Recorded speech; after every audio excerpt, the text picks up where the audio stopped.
Wow, তুমি আমার জন্য এত বড় একটা পুতুল নিয়ে আসছো। ইয়ে ইয়ে ইয়ে ইয়ে ইয়ে ইয়ে।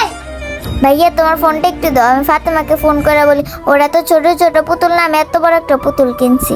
তাহলে আমিও বলতে পারবো ওর ভাইয়া ওকে ছোট ছোট পুতুল কিনা দিছে, আমার ভাইয়া আমাকে এত বড় একটা পুতুল কিনা দিছে। কি হইলো ভাইয়া, মাথা নিচে করলো কেন? আমাকে ফোনটা দাও, আমি একটা ফোন দেই। আসলে হয়েছে কি বোন, তোর পুতুলটা নিয়ে আসার সময় রাস্তায় ফোনটা পড়ে গেছে, আমি না বলতেই পারি না। ভাইয়া তুমি এবার চোখটা বন্ধ করো, তোমার জন্য আমি একটা জিনিস আনছি। আচ্ছা ঠিক আছে, চোখ বন্ধ করতেছি। পাগলি বোনটা আমার। ভাইয়াকে ফোনটা দিয়ে চমকায় দি। এবার তুমি চোখটা খুলো। সোহানা, তুই আমার এই ফোনটা কই পাইলি? তাহলে ভাইয়া শোনো।